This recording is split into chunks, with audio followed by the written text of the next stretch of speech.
doesn't matter. Hey, doesn't matter. It don't matter what they say, we gon' talk anyway. Bell rings, mic check, let the real ones play. From the legends to the new blood climbing the ladder. Welcome to the show, it doesn't matter.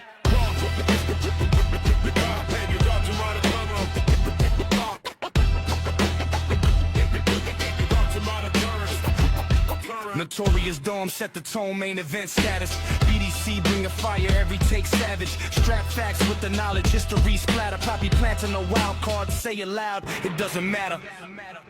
No filter, no bias. This is the It Doesn't Matter podcast. What's going on, guys? Welcome to another edition of the It Doesn't Matter podcast. I'm your host. I'm Notorious One. I am Dom. I'm here with Poppy Platinum. I'm here with BDC. I'm here with Strap Facts. And today is my choice. We're taking it back to 2000. Royal Rumble 2000. That is live from Madison Square Garden. If you guys want to check out the show, check it out on Netflix, your new provider of the WWE Network, and where we get our content from. Thank you, Netflix. Thank you. Thank you. I think I like the search engine a little bit better on this one, too. I'm not going to lie. Yeah. Absolutely. Except for the graphics. Not too all worried over the about place.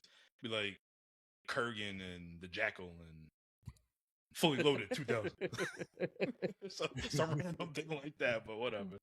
It's a lot better than Peacock, bro. I'm not gonna lie. Yeah, Sorry, Peacock. It's so much more user friendly. I miss the network though. Yeah, you go right exactly to the point of the match. You're like, boop, thank you. That's it. Yep.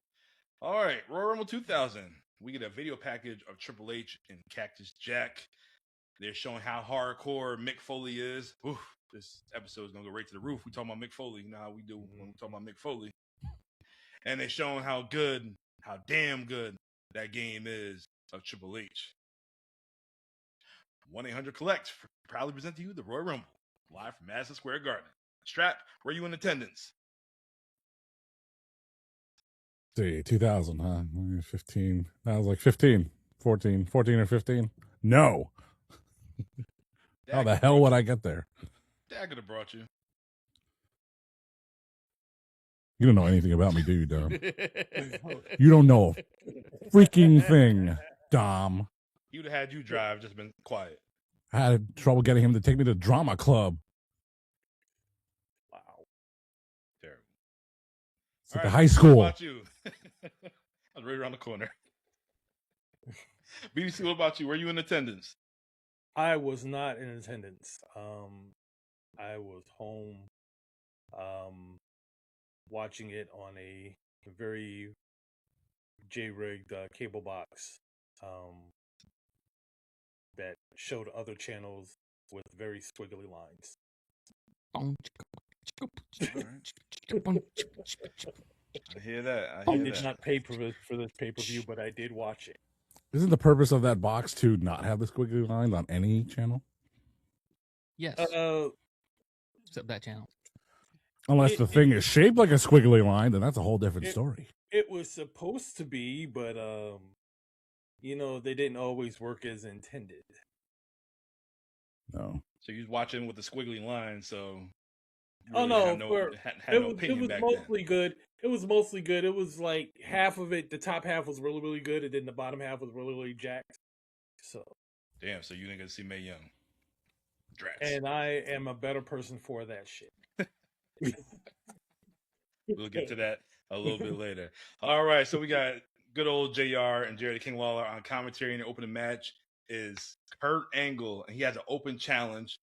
And the New York fans, they are going crazy because we seen the vignettes, we seen the 13, we seen the black and orange. Next thing the music hits, we get Tazz. Madison Square Garden, they're going nuts for Tazz. Tazz is built like a Tasmanian devil, and I enjoy Tazz, especially he was my Roger Strong before Roger Strong. John Tazz would just suplex everybody over their damn heads, and he choked mother lovers out, and that's what he did to Kurt Angle in this match right here. That it was bad. He didn't know that I didn't know Kurt was still undefeated at this time, and it was a legal chokehold. And then after the match, got the stretcher. He got stretchered out, had the oxygen tank. checking the vision and all that stuff like that. Man was dead in the ring. He was dead in the ring. It was a good time. It was a nice showcase for Tazz. Yep. So, BDC, Yes, sir. was Tazz already capped in the moment to beat Kurt Angle this easily? You know, he came he came highly recommended. He was literally one of the bigger ECW stars at that point when he left and came to WWE. You know, I didn't know how they were going to bring him in, but when they brought him in Madison Square Garden, right there, not too far from the Red Hook area of Brooklyn, and he gets this huge fanfare, and then he just goes in the ring and he literally just lights Kurt Angle up and then chokes him out. I was like, well, damn. I it looked like right off of that he was about to be pushed majorly, and don't know what happened, but it looked like he was about to get pushed. He was about to get pushed through the roof. That was such a strong showing against Kurt Angle, which at that time he wasn't bald or Kurt yet, but he was still pretty damn good. And like you said, he was undefeated at the time. So I wasn't quite sure how they brought him in. They brought him in perfectly based on the crowd. They made sure that he had the best possible crowd he could have. And they put him in against somebody who could really match him as far as technicality was concerned, and just showed him overpower him. It was just something to see. It was really just something to see at that time. So with all the hype with his debut, Mm-hmm. the WWF, WWE, did they lie to the audience about Tazz's, stature right here? Did they lie? I don't know if I would say they lied. I mean, if people knew who Tazz was, there was one thing right off the bat. You knew he was short from the jump. We all knew that. But as far as his wrestling prowess, I think they put that just as advertised. They focused on his strengths. He's literally the human suplex machine. I mean, you're talking about the guy who was Blank's gonna kill you before Samoa Joe, before all these other folks. It was Tazz. Tazz is gonna kill you. That was in the early '90s, in the early and mid '90s. So, I mean, wrestling wise, to the people who've never seen him in ECW, they put him over as well as they could as advertised, as far as for what he does in the ring. At least that's my thought on it.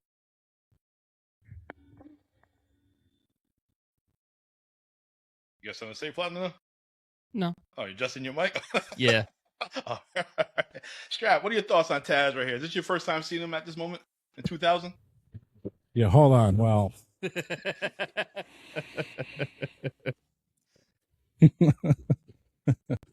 just good times here on the IDM pod. I think I was aware of Tazz, but I didn't watch ECW at the time. But it's the question was if WWE lied about who Tazz was. I don't think so. Here's vignettes for an incoming brand new superstar. You don't know who he is. I mean, you might not know who he is. You might not know what he looks like. And Vince McMahon notoriously doesn't watch any other wrestling, so he was just hired and was amazed at how short he was. So he did a good thing. Still let him have a great debut, but once he doesn't like you, you're going way down the car. Once you don't impress the big man, then the clock is ticking for you, Tazz. But otherwise, it was a great debut, and it was such a great debut. It's still brought up and mentioned today. They still show it, even though he has a big career as an announcer in all companies. But as for being an actual wrestler in the WWF, there is not much to speak about. Right. And to your point, it's literally, like you said, when Vince doesn't like you, you don't go far. And his margin of error was so slim because he wasn't the prototypical 6 foot plus. He wasn't the prototypical athlete that Vince would go for. So his leash was short from the gate.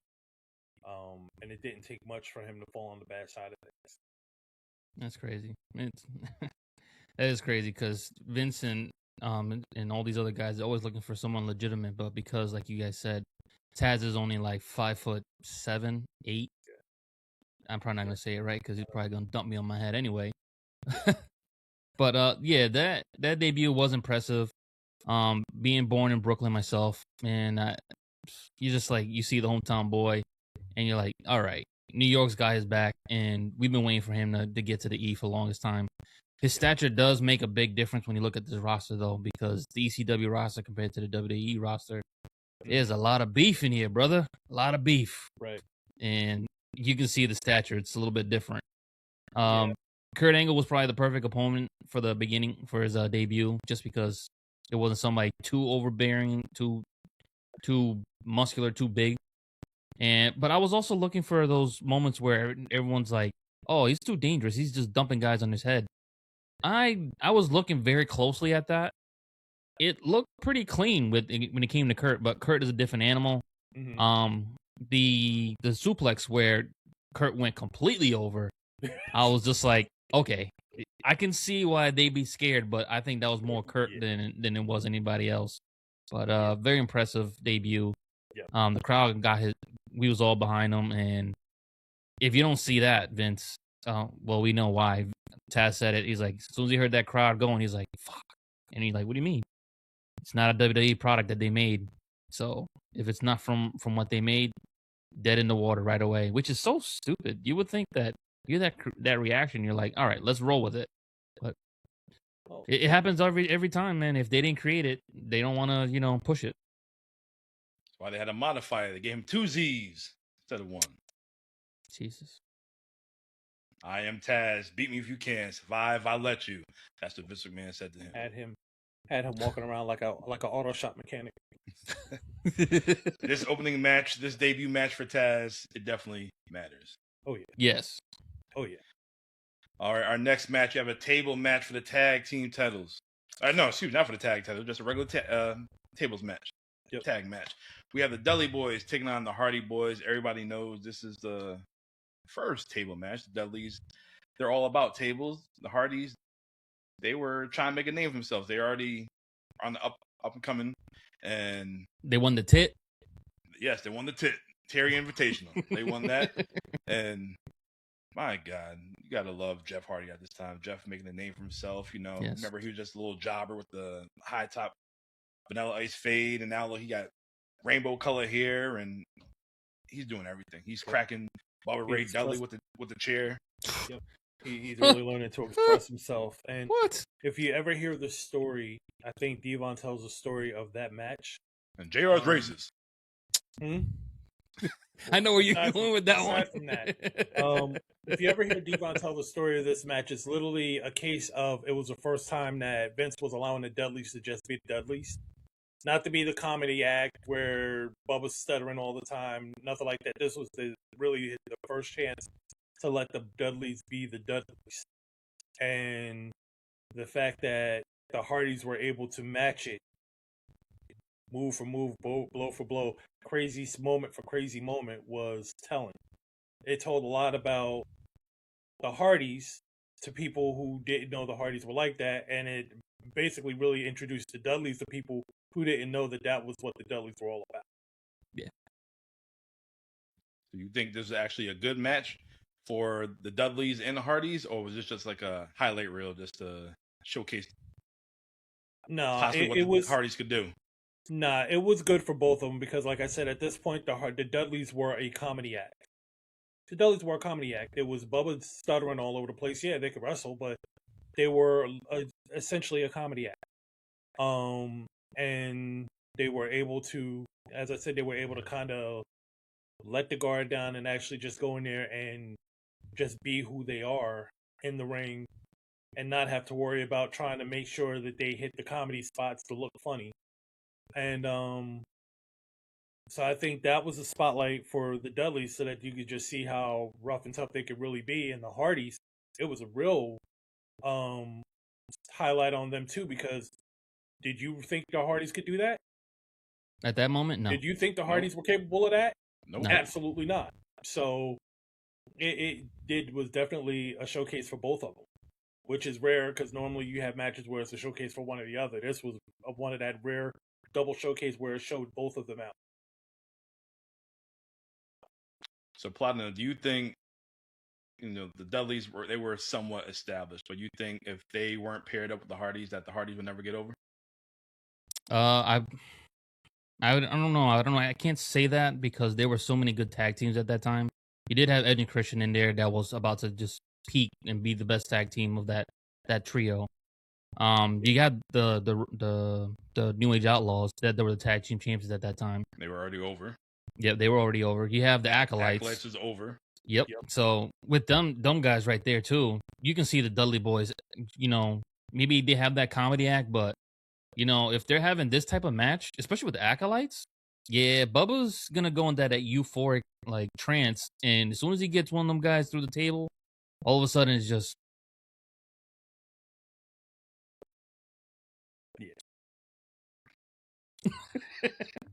For those that are listening, I did the Bubba Ray stare.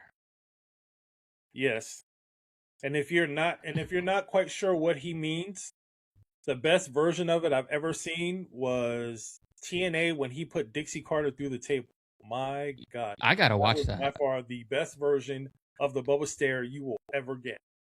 Was that Bully Ray at that point? Or he was Bully Ray. He was on that vendetta to put what was it? EC3, Spud, and Dixie Carter through a table. Oof. And I think he had to deal with Snitsky and Ezekiel Jackson too at that point, if I'm not mistaken. He had to go through all of them to put Dixie through a table. Ooh. And he did that. All right, Scrap, let me ask you a question. If this match took place today in the AEW ring, because they got a lot of tag teams that's trying to make a name for themselves, do you think the psychology will work? If this match took place in AEW, neither team would get over because everyone hates AEW, regardless of what's happening in the ring.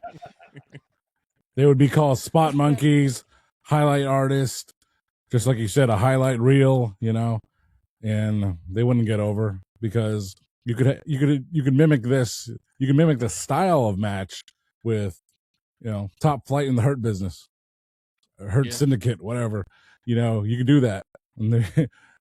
So it's not about what they're doing. It's just it's all about time and place. Would the Hardy Boys still be big stars? It's like think about the tag division a year before this moment in time. You still had Owen Hart and Jeff Jarrett as tag team champions, man. Like for the first time, you got this new blood. They're over. I mean, they've already done the tit. So the Dudleys, they refreshed their gimmick at that time. They just got into the camo away from the tie-dye stuff. And, the Hardys are, a fresh act. The Edge and Christian was a fresh act. And you have that trifecta. And it's rare to have that, like three teams just coming up hot at the same time. Usually you only get one team that's hot and someone else on the way down. So, I mean, could something like that work today? It's like, well, they'd have to, the team would have to be something different.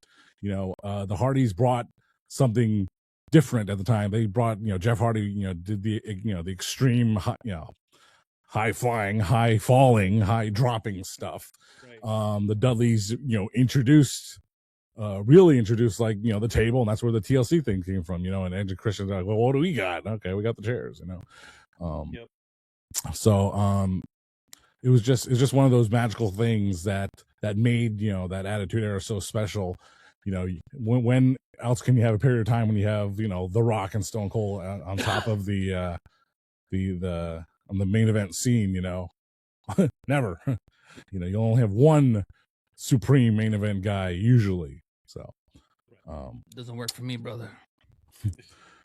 But yeah, sorry.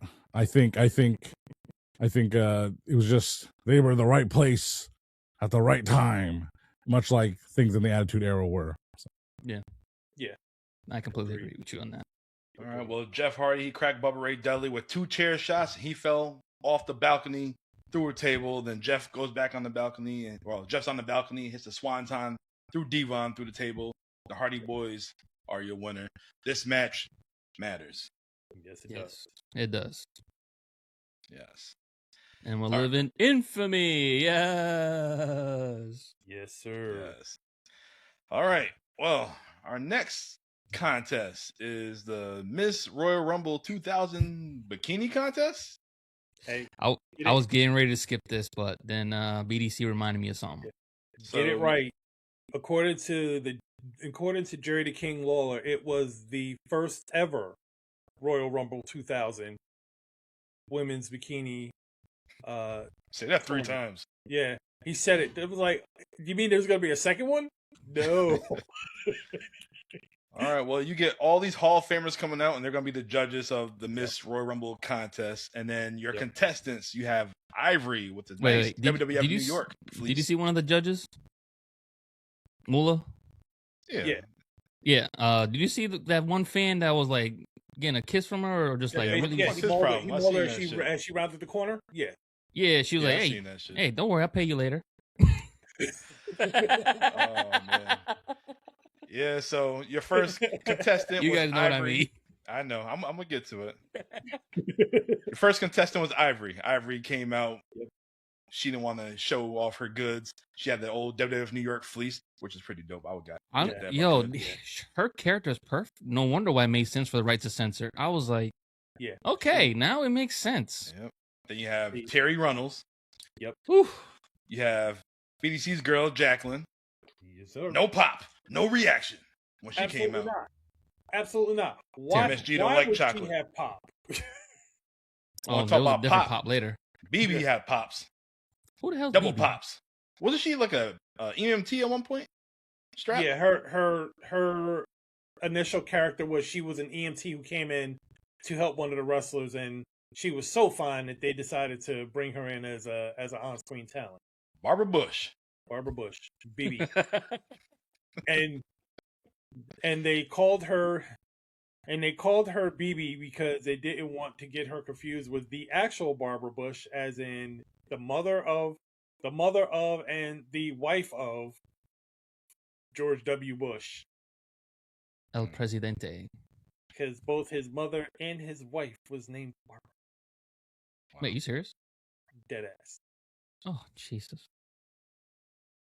All right, well, after this, you have Luna with no reaction. She didn't get no, they didn't announce her name, nothing like that. She just showed up. She just showed up. And then you get the cat, Miss Kitty. Yeah. Yeah, kitty. Yeah, exactly. Ah. Oh, man. So Ivory wasn't feeling it. I'm gonna send you What? something later without that down. Go ahead.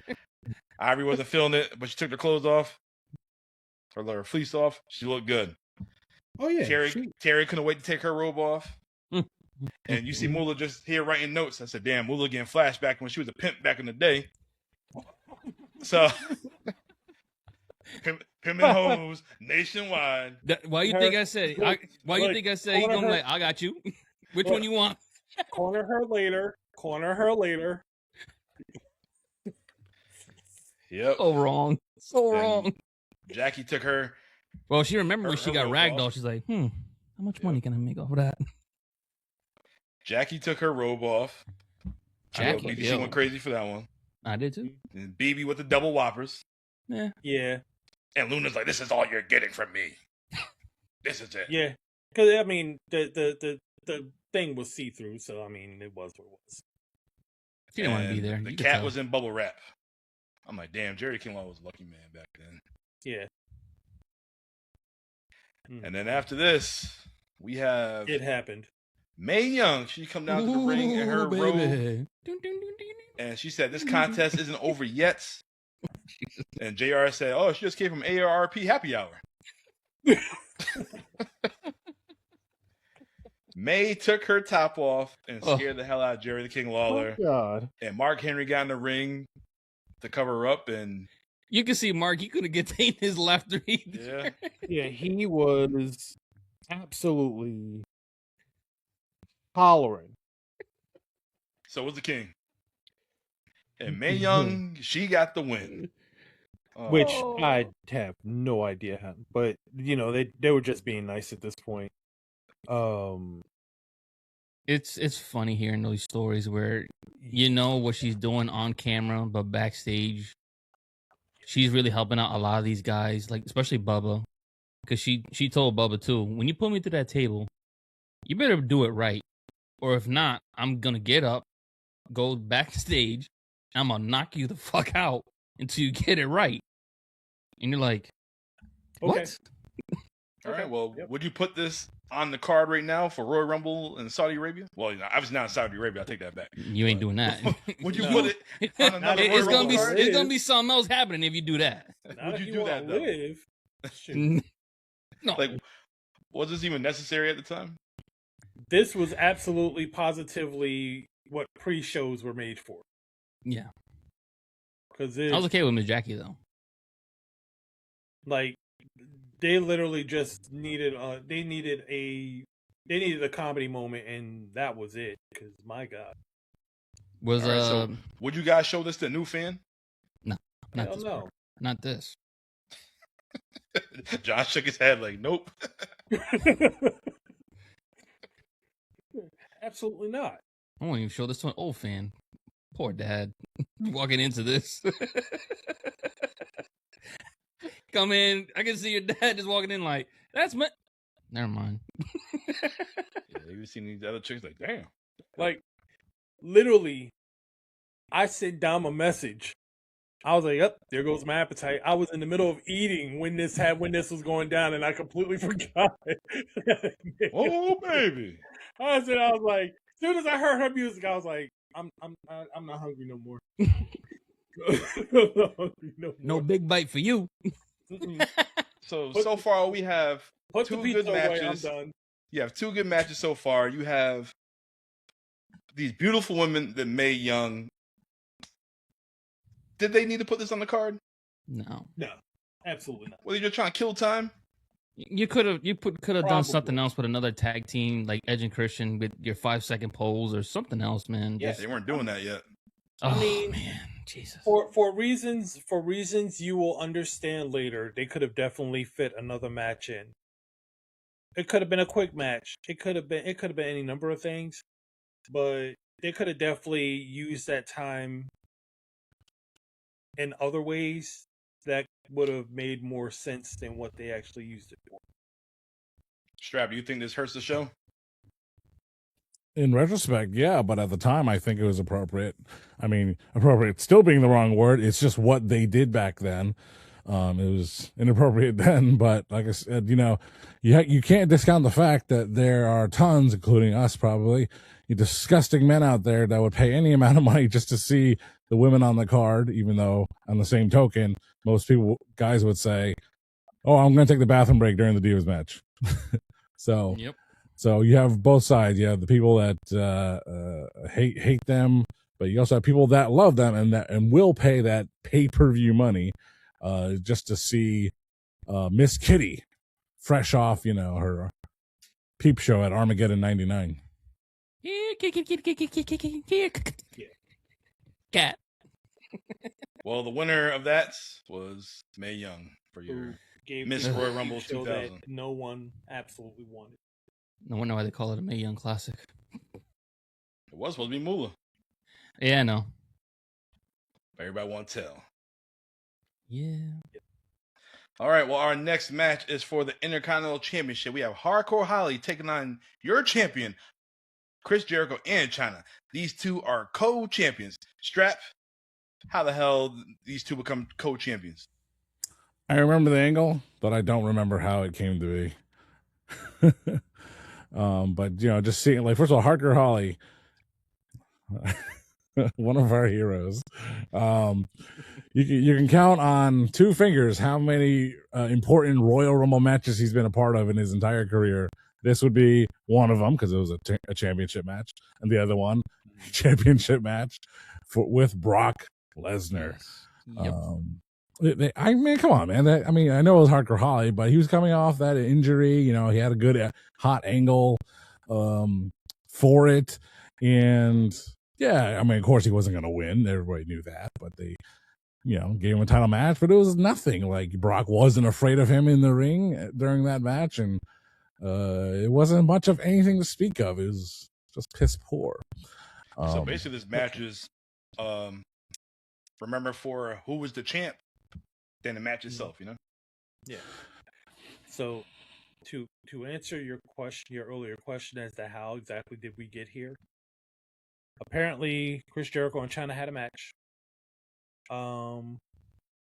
where they managed to somehow pin each other simultaneously, and all four shoulders were counted down for 3. And Stephanie McMahon declared them co-champions.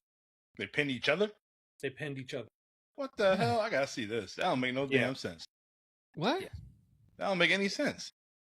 So I guess they probably did one of these. They're probably laid out, and they both laid their arm on top of the other one, and since shoulders were down, they just counted them down. I was thinking some shit like when Undertaker and Kane pinned Stone Cold. Remember WrestleMania Yeah, 14, whatever. I was thinking something like that. That's what I was thinking. I don't remember it all that well, so I was thinking that maybe that was what it was. Like they both were pinning who the actual champion was at the time or something. But no, they pinned each other. Apparently they pinned each other. Is this how she originally became the Intercontinental Champion, or was she a 2-time champion? I think this is her.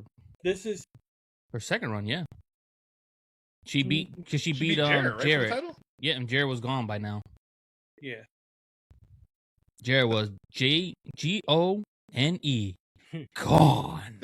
G-O single N ha E. So who did she lose to get to this point right here? She lost tonight.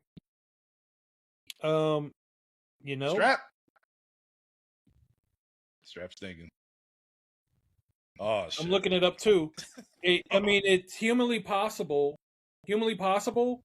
that match between Jericho and Chyna was the champion in that match. Going into that match. Checking to be sure, but that could very well be it. It's possible because, like I said, I think after the housekeeping match, Jarrett was gone, and that was like in '99. So Chyna was over at the time. Jericho was on his way in, and one of his first rivalries was with Chyna. So yeah. So yep, Chyna beat Jarrett. That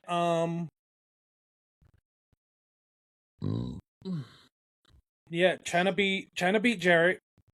She beat Jericho at Armageddon, and then on the following Raw, they ended up co-champions with this crazy nonsense.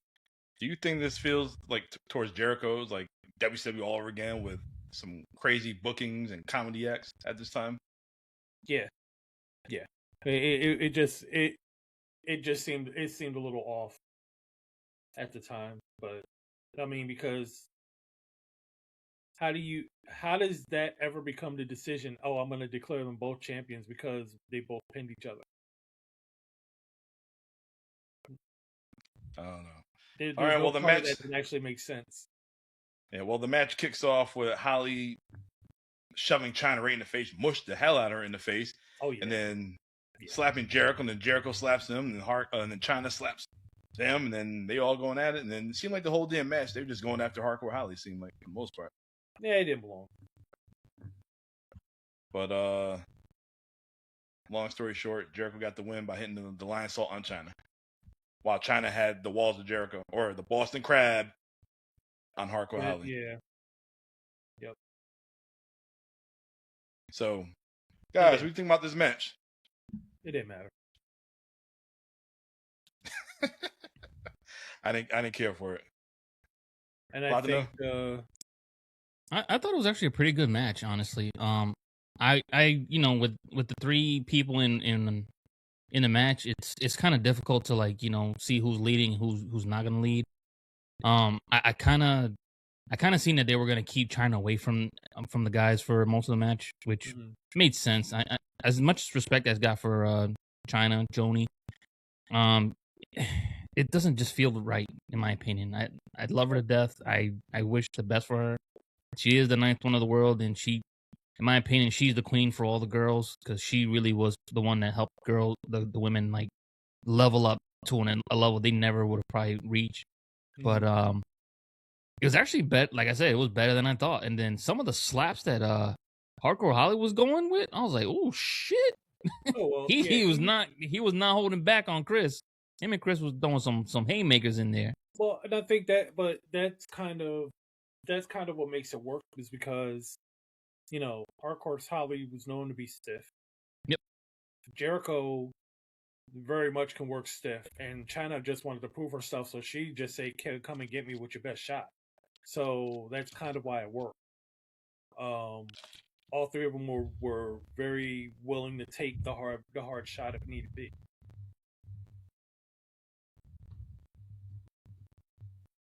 Yeah. So, Strap, what are your thoughts? Do you think this match matters?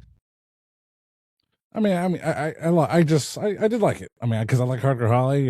Chyna, even though she's a suspect, actual professional wrestler, but it's still interesting. It's still interesting to watch. And Jericho was still young in his WWF career, so it was. I didn't think it was bad.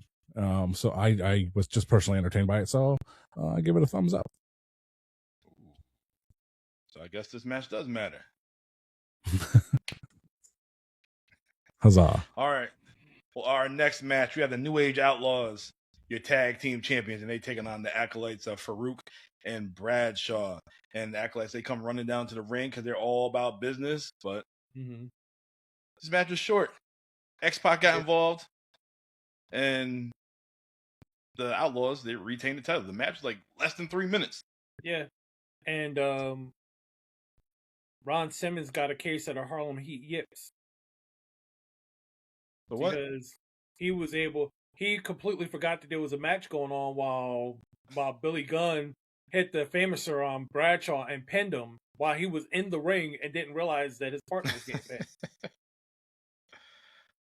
Well, the crowd loved it, but this match needed more time. Yeah. Too much shenanigans right here. They were over at that point. The Acolytes were. They're on the rise. Yeah, they were on the rise. But I'm trying to remember. I think the Ministry of Darkness is over at this point. Taker's gone. Taker's gone. Yeah, Taker's gone, and he hasn't returned as the American Badass yet. So the Ministry of Darkness is dead, and they're just kind of now starting to make their way. So watching this match. Okay, we might actually have like a good tag team match. Then we get what we get. If it was on Raw right now, what would you think? Would you call this match boring, or you'd be like, "Damn, that's it"? I'd be mad. I would be mad because we know what the Acolytes can do. We know, and we know when the Outlaws are good, what they can do in the ring too. It was like we kind of got cheated. I just felt like we got cheated. It could have gone at least 2 more minutes. You got that 2 minutes with the Outlaws intro. We had 5 minutes of a beauty pageant that wasn't necessary. They could have went into that match. Seriously. Strap, what are your thoughts on this tag team match? See, in a stark contrast to the previous match, this match was supremely disappointing. And I mean, average on paper, it's kind of like, ooh, but in execution, poor. And it would just be crazy to think that the very next month, Billy Gunn would get injured. I mean, I don't know. I don't think he walked into this match with some kind of injury. Maybe he did. But he would get injured on either house show or SmackDown the next month, and then this version of DX dissipates again. So it was just kind of weird. I mean, perhaps maybe it was cut for time. They're still on pay-per-view, and even though they didn't go the full 3 hours, they like to go off the air at 2:45. So maybe they're cut for time, and this is all they can give the crowd. But it was just that's all I can say is just pure disappointment. Agreed. Platinum, how you feel about this match right here? Just really disappointed in it, man. I had high hopes for it, and especially those 4 guys, and then you see all the chaos and all the BS. You're like, what the hell? What did I walk into? They could have given more time instead of giving these females that dumbass segment, which I respect the women and all that, but it wasn't necessary. Could have gave these guys more time, and that way we could have had a better match right there. So we had a wasted segment just so we can kill another segment. It was a 2 for the price of 1 in a bad way. Yeah. This match doesn't matter. Nope. All right, after this, for your WWF Championship, we have a street fight. My man Cactus Jack taking on The Game, Triple H, and we get a video package of how the rivalry between Mick Foley and Triple H happens. And this is the time we have the McMahon-Helmsley era, and they show when Mick Foley, Mankind, he got fired, and The Rock and the whole roster, they're raiding the ring and say if they don't reinstate Mick Foley, they'll all walk away. So he's back, and now we get Cactus Jack. So my thing is, I feel like Triple H and Foley, their rivalry go back to since 97 or so. Every single time Mankind can't beat Triple H, I'm going to change my gimmick. I'm about to be Cactus Jack. And you see Triple H. Like, it's the same damn person. Yep. Like, why the hell are you so scared for it? But this match, it started off slow, but it definitely picked up. It definitely picked up. When Mick Foley went for that 2x4 wrapped around with barbed wire, he didn't get him. Triple H got it. Mm-hmm. Cactus with the barbed wire.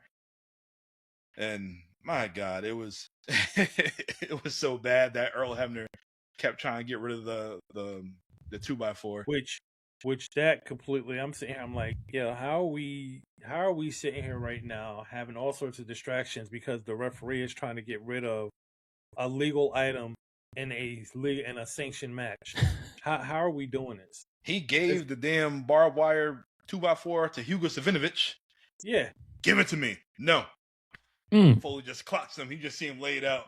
Next segment, he just sent right back up like nothing. Yeah. And the other guy was like, nope, here you go. You're not hitting me here. Yeah, no thanks. Oh, man. Foley laid it in. This was pre-Sledgehammer Triple H, or else it would have been a real show. Ooh, yeah, that's true. Jack, he laid it in. Triple H, he was bloody. Bloody. And then it got to the point later on in the match that Triple H got some handcuffs. And, man, when I seen handcuffs of Mick Foley, I thought about The Rock and Mankind at Royal Rumble. 99. Ooh, that was the year before, right? Yep. 99. Right. Jesus. I was thinking about the chair shots, but obviously it didn't happen. He obliterated his head. He obliterated his head with them chairs, man. Jesus. Yeah, but Triple H tried to take advantage while he's in the handcuffs, but it didn't happen. Triple H had the stairs, tried to ram it to Mick Foley's head. Foley with the drop toe hold. Triple H took himself out. Then he hit him with the low blow, and he just started biting him while he's all handcuffed. Yep. Imagine that. Yep. I wish I could have seen like Mick Foley do one of these numbers, like have his hands behind his back, like bend over and like put his hands over his head, but he ain't built like that. No DPY yet. I was like, there is enough. I was like, there is enough enough play in that chain where he could have literally sat and pulled them out from under him. Yeah. He could have did either or. He had enough play to do that. Well, like you said, though, not enough DDPY at the time. No DPY at that time. Oh man! So they're fighting to the entranceway, and cop for some strange reason takes his key and gets Foley out the handcuffs, and The Rock comes out of nowhere. Wham! Yeah, lays out Triple H. It was a 1-2 punch. Maybe the Rock got the cop there at the ready. He blasted Triple H, knocked him out, and then the cop was right there ready to take him out of them handcuffs. Yep. Which, again, at this point, I've watched you take a foreign object and give it to the timekeeper to try to play keep away from a guy that would very much blast him in the face. Yeah. So this at this point, all suspension of belief is gone. So here we go. All right, so they get back in the ring, and Mick Foley pours a bag of thumbtacks, and then Stephanie McMahon, she comes running out. And then Foley, for some strange reason, you already know what's going to happen. You're going to start running that Triple H, back body drop, right into the thumbtacks. And then he gets up, and get hits with a pedigree. Then he kicks out. But I got to ask this question. We've been watching wrestling now, varying somewhere between 20 and, in my case, closer to 40 years. How many times have you seen a bag of thumbtacks that fucking big used in a match? That bag was colossal. It was. Yeah, it was a big bag. I see that bag was like a 5-pound bag of sugar. Thing was like a huge. Crown Royale bag. It's union made. Peach. Ain't no peaches in that one. Oh man, well he got pedigreed into the thumbtacks, but Foley kicks out, and then Triple H hits him with another pedigree. 1, 2, 3. That's it. Triple H, he gets the win. He's your champion. Then he's getting stretchered out, but Foley, he goes back, and then he just dumps the stretcher, and yeah, there you go. Yeah. My Foley God, what a match! thumbtacks in his face at the time when he went after Triple H. He went after Triple H, brought him back in the ring, and got him in the ring.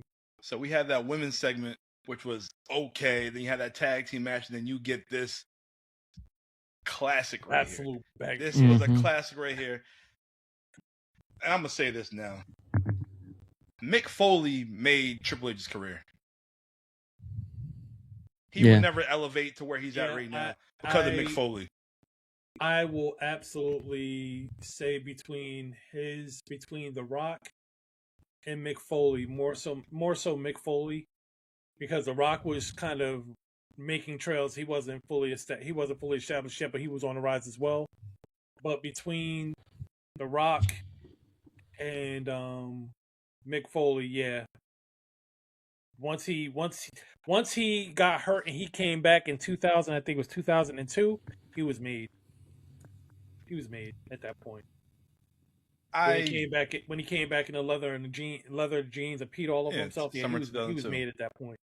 Or January 2002. But no, I dig the Rock and the Triple H feud, but they didn't bring it out one another. Mick Foley, he did it. Yeah, He was Hunter Hearst Helmsley and Mankind. They were going at it, and then he's jumping off the cage, and then you see Mankind just laying in the ring, just tapping his foot like it's the start of something. And then we seen the evolution of Mankind. You seen the evolution of Triple H, and Triple H got a little more edgier, which got him to DX. And then Foley, he blew up. Foley wins the title with the help of Triple H, and then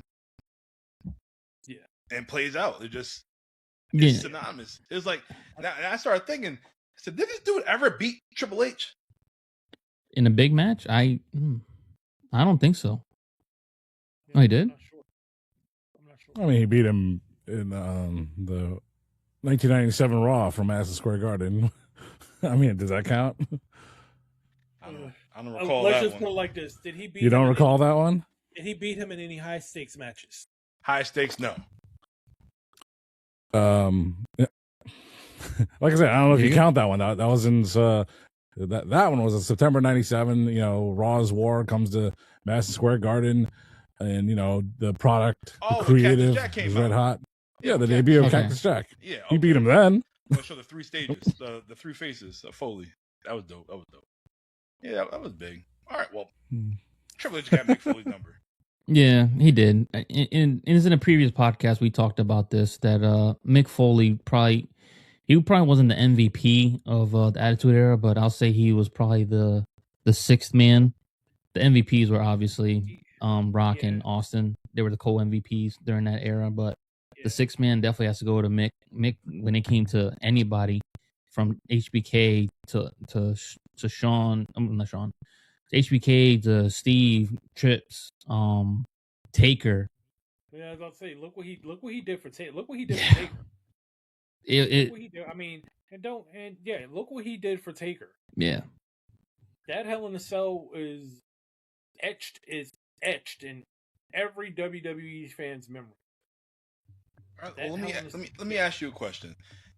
And you can't put Mick Foley on the list. Mm-hmm. Just shoot it out. Pause.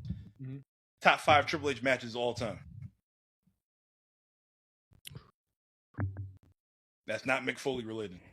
That's not Undertaker and in the Hell in the Cell at WrestleMania. Yep. The tag match also they're all WrestleMania. The tag match against Ronda Rousey and Kurt Angle. I love that match. Pretty good. Fire. I know you love that match. That was a good one. You know I do. The Vengeance match. Was it Vengeance or Armageddon where he lost to Jeff, and it was him, Jeff, and Edge. He took the L on that one. My favorite one is him and Shawn, SummerSlam 02. Yeah. Him, Shawn, and Benoit, Mania 30. Mania 30, okay. 20, 20, 20.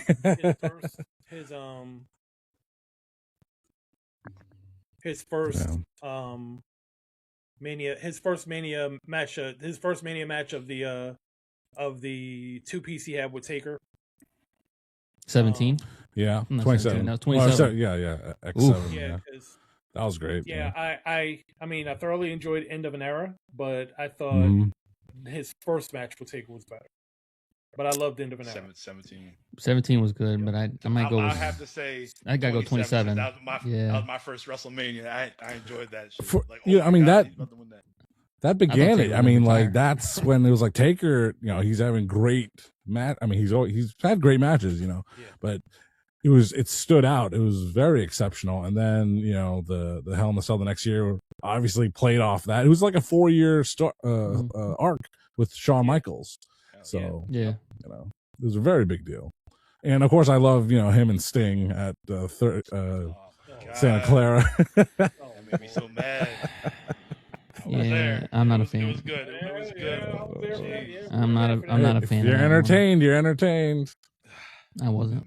That pissed me off. That match pissed me off. I'll throw this one out there too. Him and Henry Godwin in the hog pen match in your house. Okay. Ooh, doggy. Yeah. Ooh, yeah. Yeah, that stands out. Okay, yeah. That's Forgot about that one. All right, epic. That December in your house. Yeah. So for you guys saying these matches, I have to agree with Plano. Yeah, so Triple H was like the sixth man of the WWE. You mean Mick? Like Mick? Yeah, Mick was. Yeah, so, Mick. Excuse me. It was like they kept putting Mick with the top guys. They kept putting Mick with the top guys of that time, and he kept elevating those top guys at the time. And that was vitally important at a time when, think about it. Mick Foley is the beginning of the end for WCW. Yeah. He is, literally.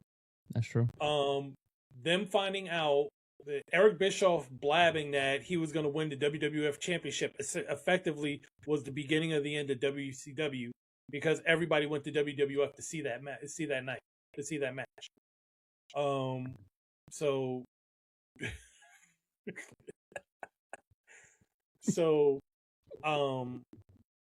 He has meant so much to the WWF and the Attitude Era and the Monday Night Wars and all of that jazz. He's definitely one of the MVPs of that entire era. He just is. He is. All right. Well, this match between Cactus Jack and Triple H, it definitely matters. Yes. Absolutely. Royal Rumble time. I got the list. I ain't going to break it down like I usually do, but here we go. Number 1, D'Lo Brown. Number 2, looking at the real deal now. Grandmaster Sexay. Why? Number 3, Mosh with Mae Young's tits on his chest. My God. Oh my God. Oh Lord, I never liked the headbangers. The cones. Maybe because I can relate to them. They just never did anything for me, even though they were former tag team champions. Did nothing for me whatsoever. Yeah, Strap, they were you want to weird. say something about that? You want to make a comment? They're not your kind of crowd in high school, no. Who you rolling with, Dom? The Bolicuas.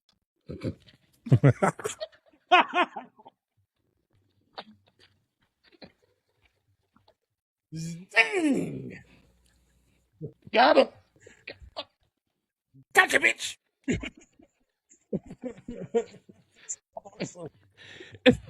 Funny thing is, he ain't lying. You forget. He's- People don't realize. Dom be like me and Dom were Carlito in the same Judgment class. Day, just hanging on. Yeah, That's it. me and Just that. same grade, so he ain't lying. Oh, Hey, yeah. actual factual, man. Actual factual. All right, so back That's to a the clip. match. So while all this is taking place, these these three guys in the ring, Kaintai, Funaki, and Taka Michinoku, they're coming down to the ring and they get beat up and they get sent to the back. Mm-hmm. They're trying to make a statement. They want to be in the Rumble, but it ain't happening. So all right, number 4, we got Christian. Number 5, we got Rikishi. Rikishi eliminates Mosh, Christian, and D'Lo. Number 6, we got Scotty 2 Hotty. Now you got Too Cool, Rikishi, Scotty 2 Hotty, and Grandmaster Sexay. They all in the ring, so you already know what they about to do. They about to dance. Dance break. They doing their thing. Rikishi eliminates both of them. Then he goes back to dancing. Oh, man. Then my man, Jerry the King Lawler, he had the line of the night. I was cracking up. I had to rewind it just to make sure he said what he said. Jerry the King Lawler said, "What if you mashed up Rikishi's ass with Mae Young's breasts?" That was funny. Like, they should create that in 2K. I think I seen the chick at the Henny Penny. Oh, man. All right, well, number 7, you got Steve Blackman. He gets eliminated by Rikishi. Oh, wow. Number 8, you got Viscera. All right, you got eliminated by Rikishi, you got Viscera in the ring. First of all, I never understood why Viscera wore a big raincoat wrestling, but he gets busy. Miss Belly to belly Elliott. to Rikishi, but shit didn't work out for him. He gets eliminated. Rikishi's still standing. After this, you get the big boss man, number 9. He comes down to the ring. And he just stops, does his little thing. He's playing mind games. He won't go in the ring. Number 10, you got Tess. Tess comes out. He goes after the big boss man. Big Pop. Yeah, huge pop. Yeah, the chicks like him. Number 11, you got the British Bulldog with the jeans. Damn. Yeah. Yeah. Did his intro include dogs barking in the beginning? Yes. Seeing the jeans, I automatically assumed. I don't know. I probably folded laundry when I Yeah, seen the Bulldog come out. every One of the I notes see are Bulldog brief. in jeans, and I just think about the coolest people's elbow ever when he slides Oh, across the ring in the yeah, shoes. he stopped on a dime, bro. Yeah. That was crazy. That was You know that And was he a got rock mistake, bottom too, into right? a pile of Dookie. they did that man dirty. Yeah, that people's elbow was special. Yeah, because The Rock actually slipped. That wasn't even supposed to happen. He just kept his cool, and then Yo, we're live, pal. Talk that was about making it that was so work. good. That was so good. Yeah, I can't even do. I don't think he could do that even if he tried again. Not at all. All right, number 12, we got Gangrel. Wow. Number 13, you got Edge. He coming out with a big ass smile. I don't know why. Is he with the Brood at this time, or what's going on? No, I think the Brood is already disbanded by then. What the hell he's smiling about? He had that cheesy smile for like the longest time. Fucking DDP smile. Like, what the hell? Get serious. I know he just. You're just cheesing. All right, so number 14, we had a surprise entrant. We had Mr. Bob Backlund. Oh boy. Well, I got a picture with him, so can't complain. Yeah, Backlund's in there, and Yep. after this, every found guy a in the pair- ring He eliminates found a pair Rikishi. of Jack Hacksaw Jim Duggan shorts. So all the guys, they all eliminate Rikishi. Mm-hmm. So number 15, we get Chris Jericho, and then Chris Jericho gets in the ring, and he immediately eliminates Bob Backlund. 16, we got Crash Holly. 17, we have Chyna, and then Chyna eliminates Jericho, and then Big Boss Man took her ass out. Okay. Good. 18, we have Farouk. Then the Mean Street Posse come out of nowhere interfering. Then Boss Man got Farouk eliminated. It's like, damn, Farouk, you 0 for 2 tonight. What the hell's going on with you? They beat up Damn. Farouk, and then he just threw him out. Yeah. 19, you have Road Dogg. Jeez. Wait, has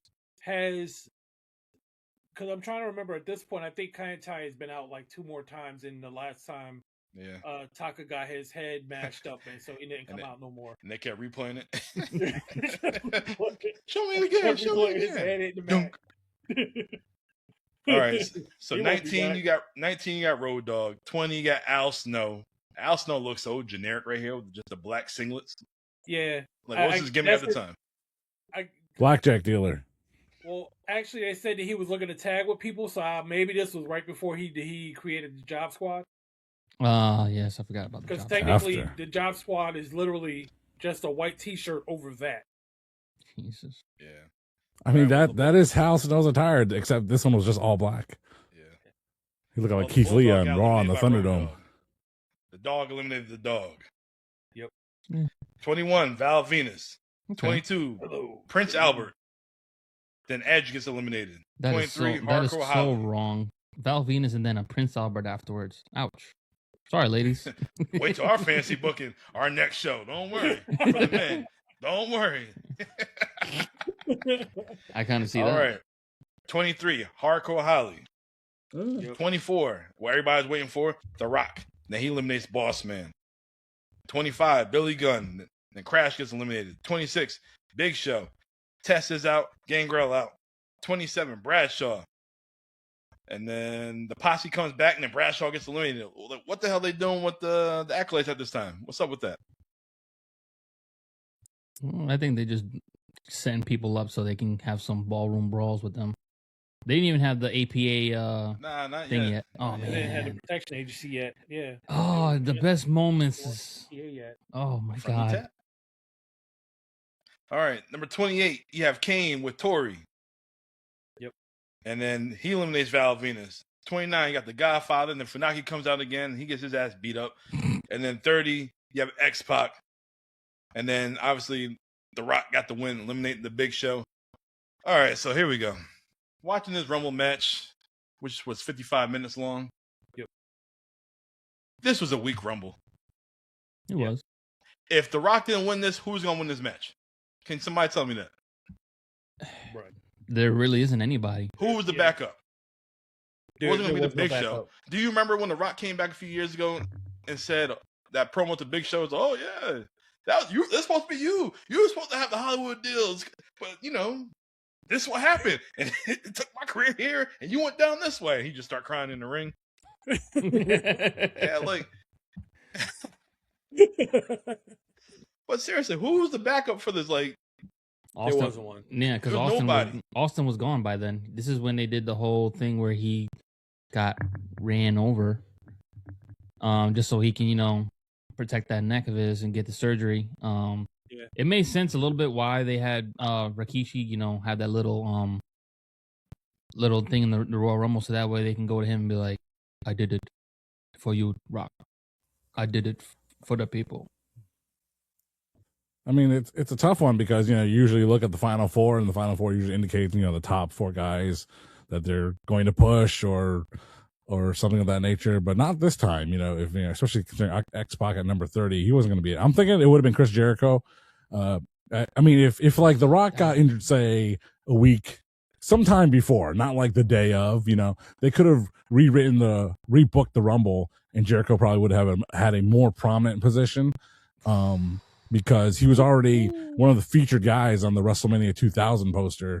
It was originally Rock, Triple H, Big Show, and Jericho. Until, obviously the real main event, Mick Foley was swapped in. So I think it would have been Chris Jericho if The Rock wasn't, healthy and was able to compete in the match. Yeah, and I mean, Damn, so there's that pushes a there's a year undisputed- early. Wow. there's an undisputed heavyweight championship that proves him correct. Is it a year or 2 years early? 2 years.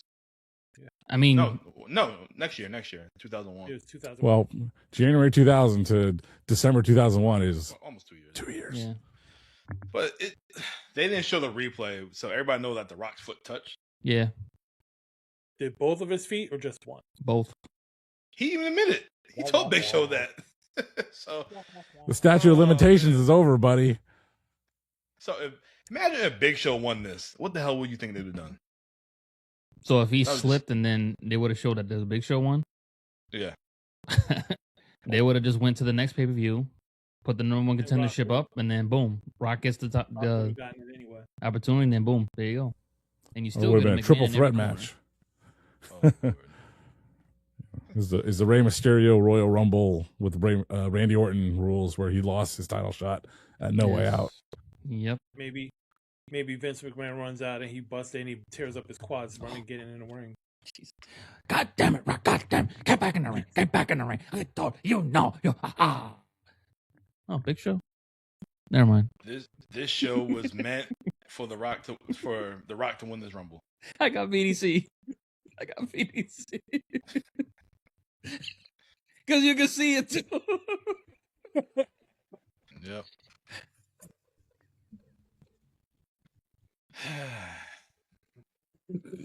All right, well, guys, remove the street fight.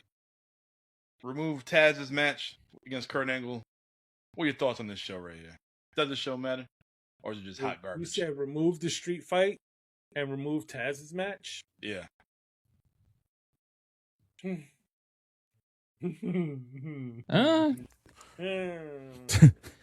Okay, take out Rock and Hogan and take out, I guess you could say, the main event, or you could take out Scott Hall and Steve Austin at 18. And what do you got left? Like, well, You got those are Triple the H main events, man. You can't do that. Yeah. I mean, nah, it you was, can't. it was 5 matches. You got It the was Hardys 5 too, though. matches in one segment.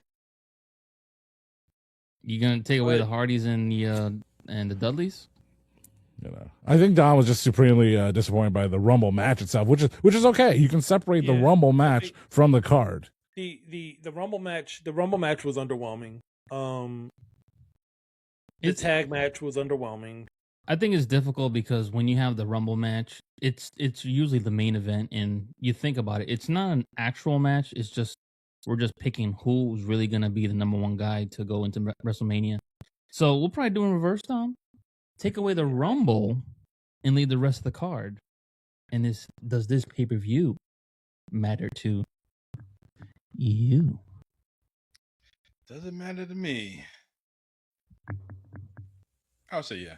It matters. Yeah, I think there's enough good elements to the pay-per-view outside of the Royal Rumble match that makes it matter. I think one of the biggest disappointments of the Rumble match was that you literally had three of your competitors were in the same match earlier in the night. You had people just randomly show up for no damn reason. You had Kai and Tai show up like 7 times. You had the Main Street or whatever the hell they were, the Mean Street, the posse come out just to beat up the acolytes. which would never happen in real life. No, it wouldn't. The only real surprise of the night was Backlund. I love Bob, but Yeah. no. So they were really at a time where they were really reusing talent for multiple matches in the night. Just it wasn't strong because they had too many. They had, like you said, Stone Cold was out. At this point, guys that you may have had in your top tier are gone for one reason or another. You don't have a lot left in the tank. Triple H is your champion, so he's not going to be in it. Mankind is damn near dead for most of the match until he got up and almost killed Triple H, so he wasn't going to be in it. Which technically he could have been because, hey, didn't we just see 3 guys for the Intercontinental Championship all be in that match? So why not? But again, it was underwhelming. But there was enough that was good about it to make it matter, regardless. Strap. Just because, I mean, you're saying there's no surprises and things like that. You are right because, like, each member of the Intercontinental title match was in the Rumble. Chyna, Yeah. Hardcore, and Jericho. I mean, one's okay. It reminds me of when Kevin Owens he had like, I forget what match he was in the opener of the Rumble, but then he showed up like late in the Rumble match, limping to the ring. It's like, why are you in the Rumble match, man? You're obviously you had a match. You have a total legal right to not wrestle anymore that night, and you come limping, hurt, injured, and you didn't even win the Rumble, you know. So it's like, why did you have to be in the match? But then you have things like, I might have this right or wrong. I don't know. Brock Lesnar,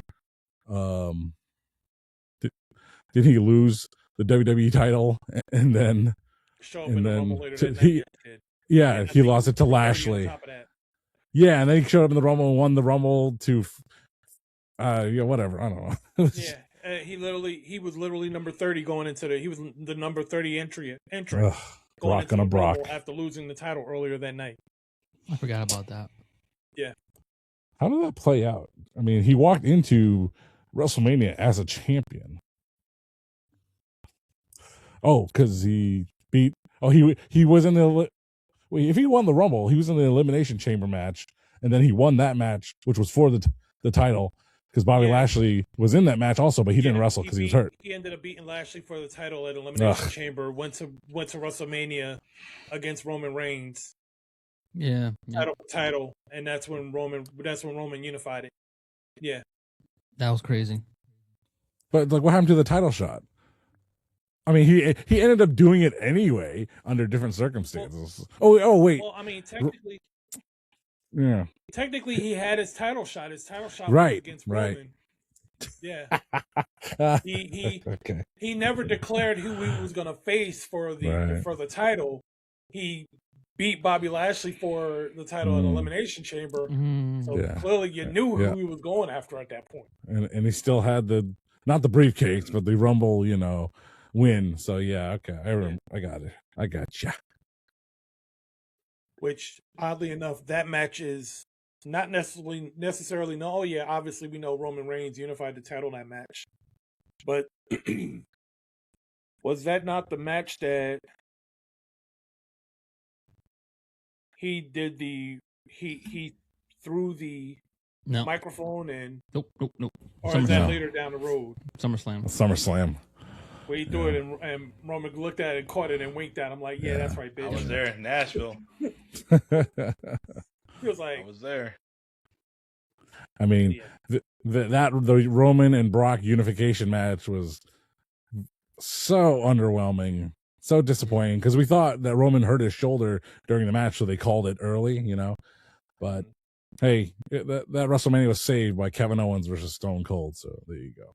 And my favorite match, one of my favorite matches ever, Johnny Knoxville and Sami Zayn. Yes. I didn't miss. I seen it. Which I still laugh at the fact that CM Punk came back and he was like, "Did you really lose to Johnny Knoxville?" Sami Zayn. You lost it. WrestleMania season is approaching. Yes, sir. Yep. We already know one person who's going into the Hall of Fame. We already know who one is. Stephanie.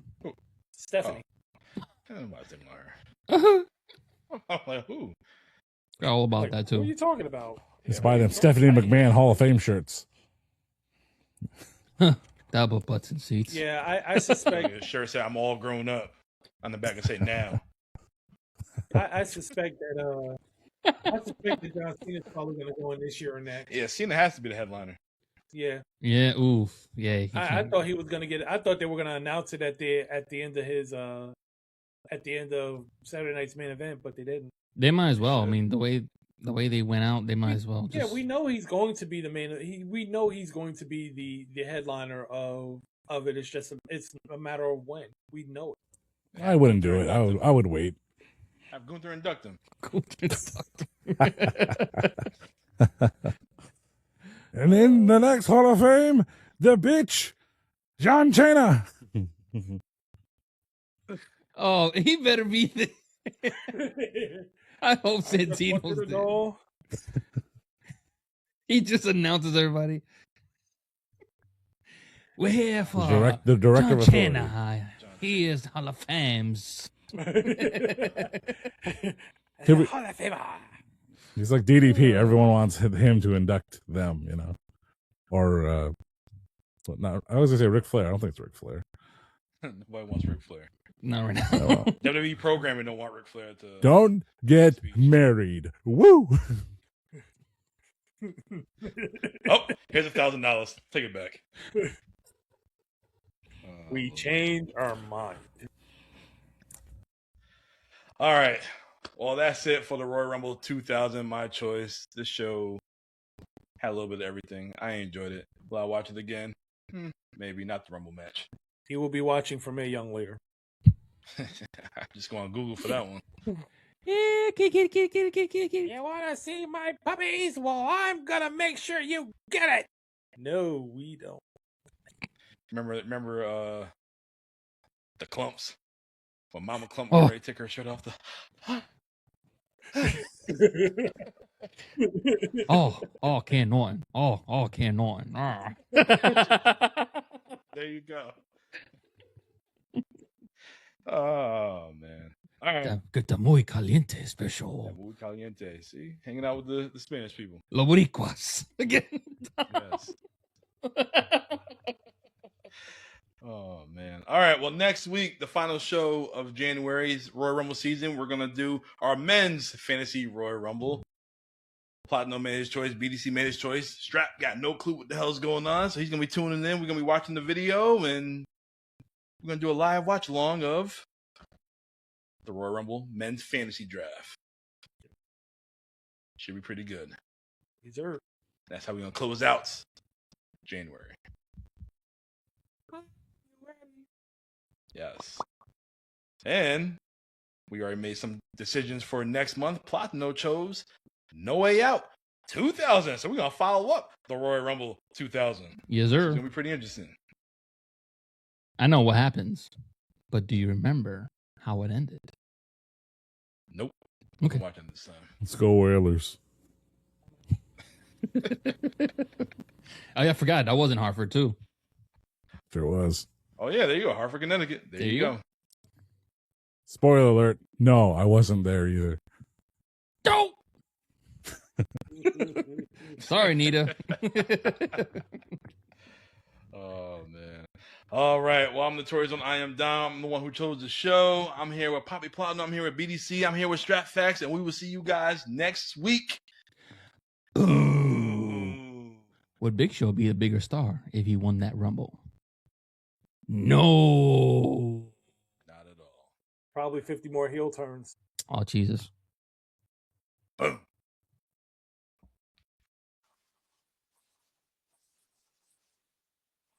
Fucking bullshit. Bricked them. These good computers. Look on your screen. Is it full screen or is it mini? It is mini. There's a whole bunch of the same screen that we're just looking at ourselves over and over and over and over. I mean, Something I like do that anyway, but You just have to change the screen that you're sharing. the infinity mirror. Ow. Stop sharing. Let's try this again. We're recording right now. Let's see. Doesn't matter. The Royal Rumble. Let's see.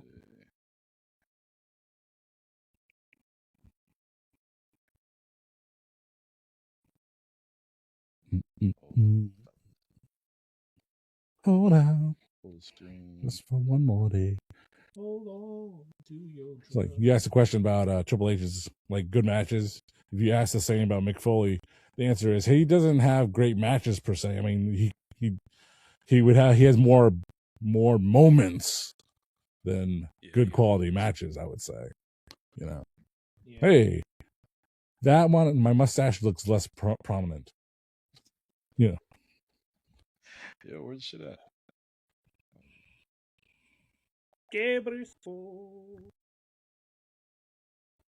JB, January 1984. Dun, dun, dun, dun, dun. Well, I'm gonna have it on mute, so it don't make no difference. So, Mm. So How's that it- was is just a it like- foul from. is it choppy on your screen? I mean, Are you playing? I think it, it's like, okay. I'm playing the actual file. Instead of Like, are you YouTube playing right at now. a certain speed or just? No, that's how it is. I think I'm choppy anyway. I don't know. I mean, it's not choppy. It's nobody's near as bad as it was. No, not like it was For the when we match. were, do the Well, show. I mean, it's not fluid, but it's not blotchy like that, like it was. Because you know how it says like it, the it looks one way, but it's not recorded that way. You know. Mhm. So when I was watching you live, I mean, I was seeing something else versus maybe what you were seeing. I don't know that. That's why I was texting So, you. When I was watching on my screen, it was clear, but I was watching on the second screen, it was choppy. Oh, It was weird. Let me.